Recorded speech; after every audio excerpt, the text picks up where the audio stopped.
بسم اللہ الرحمن الرحیم ان اللہ اصطفى آدم ونوحا وآل ابراہیم وآل عمران علی العالمین اللهم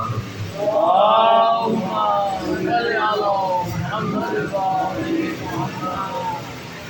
سورہ آل عمران کی 33ویں آیت میں خدا نے واضح کر دیا کہ رہبری چننا اللہ کی طرف ہے۔ ارشاد رب العزت ہے کہ ہم نے چن لیا دو نبیوں کو، آدم اور نوح کو، اور دو نبیوں کی آلوں کو، اولاد ابراہیم اور اولاد عمران کو، تمام آلوں۔ ہماری گفتگو جناب آدم پہ بھی ہو چکی، جناب نوح پہ بھی ہوئی، جناب ابراہیم پہ بھی کل تک ہمارا گفتگو ہوتی رہی۔ روایت ہے کہ وآل ابراہیم کہ اللہ نے اولاد ابراہیم کو چنا۔ حضرت ابراہیم علیہ السلام کی دو بیویاں تھیں، پہلی اور بڑی بیوی کا نام جناب سارہ تھا، اور انہیں کے قریب جناب حاجرہ کہ انہوں نے حضرت ابراہیم کی شادی کرا جو ان کی بیوی ہے۔ اللہ نے دونوں کو صاحب اولاد کیا۔ حضرت حاجرہ کی بھی اولاد ہوئی، حضرت سارہ کی بھی اولاد ہوئی۔ حضرت حاجرہ کے جو بیٹے ہوئے ان کا نام حضرت اسماعیل علیہ السلام، اور جناب سارہ کے جو بیٹے پیدا ہوئے ان کا نام جناب اسحاق، جنہیں اسرائیل بھی ان کا دوسرا نام ہے، جسے یاد کر جو بنی اسرائیل ہے وہ ان کی اولاد ہے۔ یہ دونوں بیٹے صاحب اولاد ہوئے، جناب اسماعیل کی بھی اولاد چلی اور جناب اسحاق کی بھی اولاد چلی۔ تو جناب ابراہیم علیہ السلام اپنی دونوں بیویوں کے ساتھ شام میں رہا کرتے تھے کہ اللہ کی مشیت میں گزرا کہ دونوں بیویوں کو علیحدہ کیا۔ اب ان دونوں بیویوں میں بے شک جناب سارہ سے پہلے شادی ہوئی تھی، لیکن جو اولاد ہوئی تھی سب سے پہلے وہ جناب حاجرہ کی اولاد تھی۔ اب آپ کو پتا ہے عورتوں کے اندر ذرا حسن ہے، تو وہ ذرا اگر کہ جناب سارہ کو دیکھتی تھی کہ میں امید سے ہوں میرے بچہ ہے، تو جناب سارہ کو بھی غصہ آیا اور انہوں نے کہا میں تیرے 3 آدھا کاٹوں گی، قسم کھائی ہے۔ حضرت ابراہیم کو پتا چلا تو انہوں نے آپ کو میل جو چلا دی اور اردو کی قسم کھائی تھی، تو اس لیے جناب حاجرہ کے دونوں کانوں کو چھیدا گیا اور ناک کو چھیدا گیا، اور پھر انہوں نے بعد میں اس میں وہ گزرے گئے۔ یہ جو سنت ہے یہ جناب حاجرہ کے عورتوں کے اندر جو کان چھیدنا ہے اور ناک کا چھیدنا ہے، تو اللہ کی مشیت میں گزرا کہ دونوں بیویوں کا علیحدہ کر دو، تو حکم الہی آیا جناب ابراہیم سے کہ تم حاجرہ کو لے کر جہاں میں رہا وہ بولتا ہے وہاں پر لے کر چلے گا۔ جناب جبرائیل آئے اور وہ گھوڑے کی بات پکڑ کر چلنا شروع ہوئے۔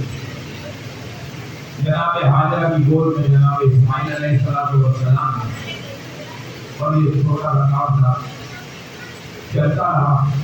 دن گزرے، راتیں گزری، کئی دن گزرے، کئی راتیں گزری، تب جا کر جناب ابراہیم جو ہے وہ ایک ایسے مقام پہ پہنچے جس کے چاروں طرف پہاڑ تھے اور پہاڑ سرسبز نہیں تھے بلکہ کالے تھے، اس میں کوئی سبزہ کوئی کچھ نہیں تھا، اور درمیان میں ایک میدان تھا جسے وادی کہا جاتا ہے۔ اب جب وہاں پہنچے تو جبرائیل نے گھوڑے کی لگام کو دیکھ لیا، گھوڑا رو گیا اور کہا کہ اے ابراہیم اپنی زوجہ سے کہو کہ بچے کو لے کے نہیں جانے دے۔ وہ بچے کو گود میں لے کر اسماعیل کو پیچھے اترے۔ جناب ابراہیم نے کہا کہ گھوڑے سے اترو، ابھی ایک پیر رکاب سے نکالا تھا کہ جبرائیل نے کہا اے خلیل اللہ، اللہ کا حکم ہے تمہارے دونوں پیر رکابوں سے نہ لگے۔ انہوں نے واقعہ سمجھ لیا اور اب وہاں پر جناب حاجرہ اسماعیل کو گود میں لے کے اتر گئی اور انہوں نے پانی کی مسجد کو دے دی۔ اب جناب حاجرہ جو حکم خدا تھا جناب ابراہیم کو باتوں چلے گئے، لیکن انہوں نے ایک دفعہ بھی یہ نہیں کہا اے ابراہیم اے خلیل اللہ مجھے اس بیابان کے اندر جانا طرف ہے، نہ پانی ہے نہ پھل ہے نہ پھول ہے، کچھ بھی نہیں ہے، کس کے آپ لے کر چھوڑ کر جا رہے ہو؟ جناب حاجرہ کا جناب ابراہیم کو نہ کہنا اس بات کو واضح کر رہا ہے کہ جناب حاجرہ کا اللہ پر کتنا یقین تھا۔ ابراہیم کہے اب یہ گرمی فقر کی جس وقت پہنچے دوپہر کے ٹائم پہنچے تھے، پیاس کی شدت کی بچے کو، تو جناب حاجرہ نے مڑ کر دیکھا کہ بچہ جو ہے اسماعیل وہ زبان پر سوکھی موٹر پر زبان دے رہا ہے، تو مڑی کہ میں بچے کو پانی پلاؤں۔ اب جب انہوں نے مچھ کی طرف دیکھا تو وہاں دیکھا بہت بڑا بچھو مچھ کے اوپر بیٹھا ہوا کالے رنگ کا سیاہ زہریلا، اور وہ مچھ میں ایک بڑا کٹن تھا، وہ کانٹا تھا، وہاں سے سوراخ ہو رہا تھا۔ اب انہوں نے یہ دیکھا کہ مچھ کے اندر سوراخ سے سوراخ میں گھسنے لگتی ہے اور سارا پانی بہ رہا۔ اب وہ زہریلا پانی بچے کو پلا نہیں سکتی، پانی بہہ گیا۔ اب جناب حاجرہ پریشان کے بچہ پیاسا ہے، گرمی کی شدت ہے، تو انہوں نے کیا کیا کہ وہاں سے دوڑتی ہوئی نہیں ہے پہاڑ کے اوپر کہ دیکھو شاید کہیں پانی نظر آ جائے، لیکن پانی کہیں نہیں تھا، واپس آئی تو دوسرے پہاڑ کی طرف بھاگی، وہاں بھی جب گئی اوپر چڑھ کر دیکھا تو کہیں پانی نظر نہ آیا۔ اب جب بچے کو دیکھتی ہیں تو وہ پیاس سے تڑپ رہا ہے، تو ماں کی مامتا نے ان کو ان دونوں پہاڑیوں کے درمیان 7 چکر لگوائے۔ اب جناب حاجرہ جو تھی وہ محبت نبی اللہ اسماعیل کی محبت میں پانی تلاش کرنے کے لیے دوڑ رہی تھی کہ اللہ کو حاجرہ کی یہ ادا ایسی پسند آئی کہ اسے صحیح کا درجہ دے دیا اور کہا جب تک کوئی صفا اور مروہ کے درمیان نہیں دوڑے گا اس کا حج ہی مکمل نہیں۔ نعرہ تکبیر، اللہ اکبر، رسالت، یا رسول اللہ، حیدری، حیدری،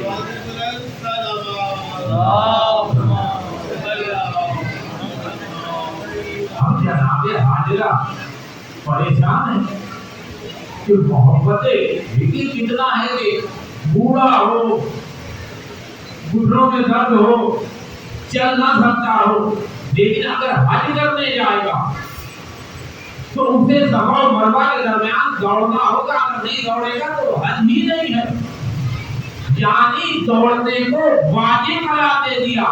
حاجرہ دوڑی ہے اپنے بیٹے کی پیاس کی محبت میں، تو معلوم ہوا کہ اگر پیاسے کی یاد کے اندر حاجرہ کا بھاگنا واجب ہے تو پھر کوئی بھی پیاسا ہو اس کی یاد منانا بھی واجب ہے۔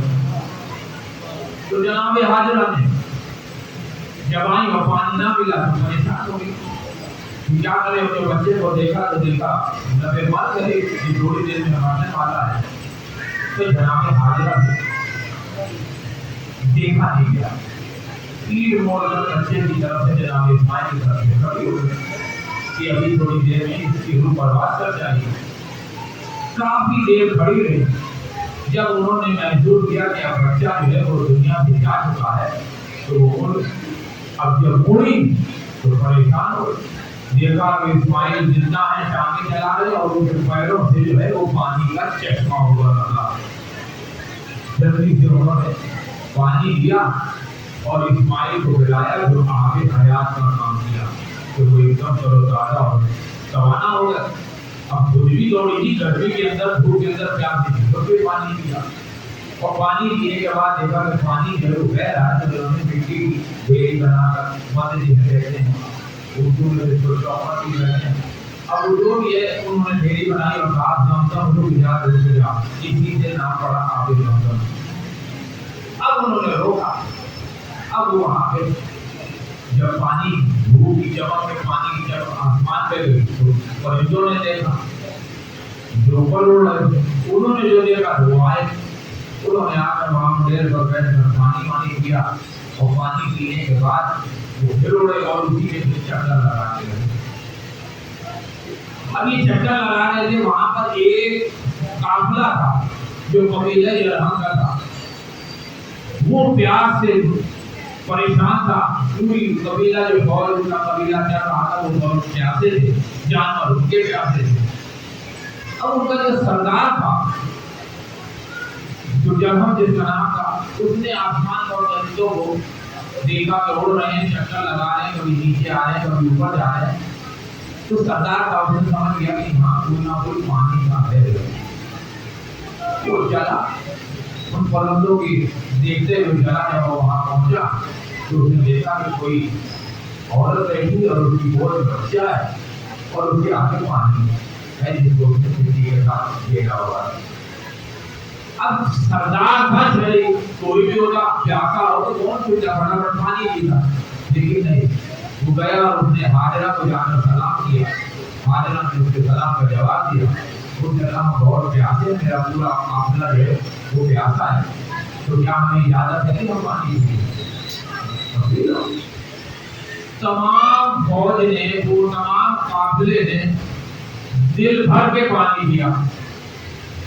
تو سردار نے دیکھا کہ اتنے لوگوں نے پانی پیا، پانی میں کوئی بھی کمی نہ ہوئی۔ جب اس نے دیکھا کہ پانی میں کمی نہیں ہوئی تو سردار نے پھر جناب حاجرہ سے کہا کہ اگر آپ اجازت دیں، کیونکہ ہم دیکھ رہے ہیں کہ ہم سب نے پانی پی لیا، پانی میں کوئی کمی نہیں ہوئی، تو اگر اجازت ہو ہم اپنی مچھلی بھر لیں تاکہ ہمیں پانی کی بات نہیں ہوگی، مسئلہ نہ پڑے۔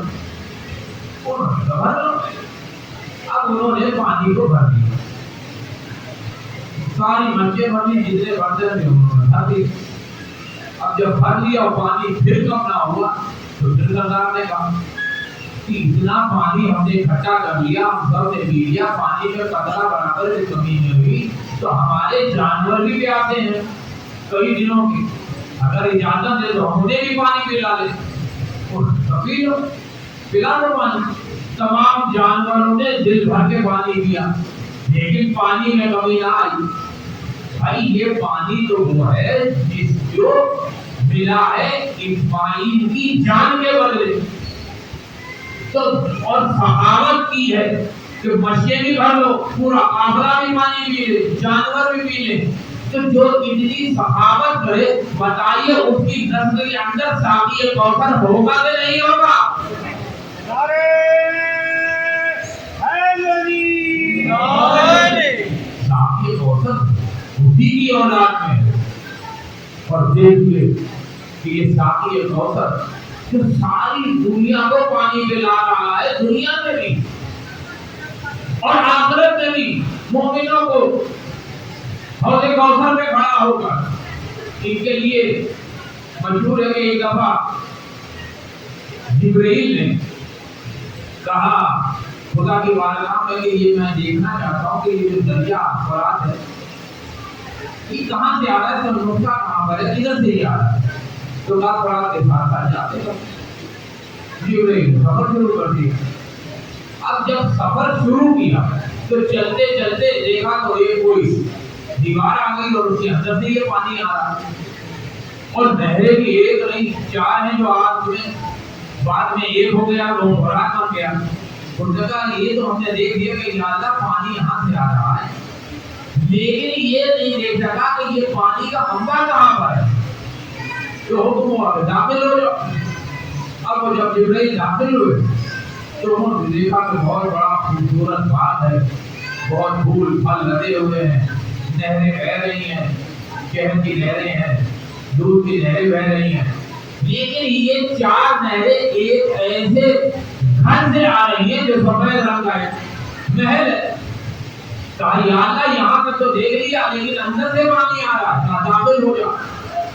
اب جب داخل ہوا جبرائیل گھر کے اندر تو کیا دیکھتا ہے کہ ایک نورانی شخصیت منبر پر بیٹھی ہوئی ہے اور اس کے قدموں سے چار نہریں نکل رہی ہیں، اور وہ نہریں وہ کہا یا اللہ میں نے یہ تو دیکھ لیا کہ پانی کہاں سے آ رہا ہے لیکن میں اسے پہچان نہیں سکا۔ تو کہا کیا تم نے پہچانا نہیں؟ ارے یہ وہی تیرا استاد علی میں ابھی طالب کی ذات ہے۔ آپ خود بتائیے کہ جس کے قدموں سے آج پوری کائنات پیاس کو بجھا رہی ہے، پانی سے سیراب ہو رہی ہے، اور اسی کی اولاد کربلا کے اندر 3 دن کی پیاس اور آواز کربلا میں گونج رہی ہے، اللہ تعالی اللہ تعالی اللہ تعالی، کوئی نہیں جو پانی پلائے۔ اور وہ بچی جو ساقی کوثر کی پوتی ہے اتنی پیاسی ہے کہ کربلا سے کوفہ سے شام تک جب پینے کا تو یہی کہتی ہے وہ بھی اپنا سکینہ کو پیاس سے کلیجہ جلا جا رہا ہے، اے پوتی ایک گھونٹ پانی دے دو۔ یہ حال اولاد نبی کا ہے کہ جس جو ساقی کوثر ہے اس کی اولاد کربلا میں پیاسی ہے۔ اور بس اللہ تعالی جب یہ قافلہ بیل ہو کر کوفے سے شام پہنچا ہے تو قافلے کو شام کے دروازے پر روک دیا ہے۔ اب جب قافلہ رکا ہے تو 1 دن 2 دن 3 دن ہو گئے، بیویاں جو رسلوں کے سروں پہ چادر لینا تھک گئے۔ آخر سید سجاد نے کہا بیٹا 3 دن ہو گئے قافلہ چلتا کیوں نہیں؟ تو روتا ہو سجاد کی زنجیروں کو سنبھالے بیٹا تمہیں اماں ارے بازار کو سجایا جا رہا ہے، جب بازار سج جائے گا تب ہمیں اجازت ملے گی۔ کہ 3 دن ہوا جب دروازہ کھلا ہے اور دیکھا کہ وہاں پر آدمی اور عورتوں اور بچوں کا ہجوم ہے، تو ایک دفعہ زینب نے کہا کہ سید سجاد کی حالت میں بے پردہ زینب نہیں داخل ہوگی، جس سے کہو ہمیں چادریں دے۔ یہ بات جب سمر نے سنی تو کہتا ہے کہ علی کی بیٹی سے کہہ دو کہ تمہیں سب ننگے ہی بازار سے گزرنا ہوگا۔ تو ایک دفعہ علی کی بیٹی کو جلال آیا، کہا کس کی اتنی حکمت ہے کہ جو ہمیں بغیر رضا کے اس بازار میں داخل کرے۔ بس یہ کہنا تھا کہ ایک دفعہ سید سجاد کے رونے کی آواز بلند ہوئی اور بلند ہونے کے بعد ایک دفعہ جب زینب نے پوچھا بیٹا کیا ہوا تو کہا امی اماں ذرا سرے کعبے میدان میں میرے بابا کے سر کو دیکھیے۔ اب جو دیکھا حسین کی آنکھوں سے آنسو جاری ہے، کہا بھیا کیوں رو رہے ہو؟ آواز آئی زینب ارے میری محنت کو ضائع نہ کرنا، اتنی ذرا بے پردہ پر داخل ہو جانا۔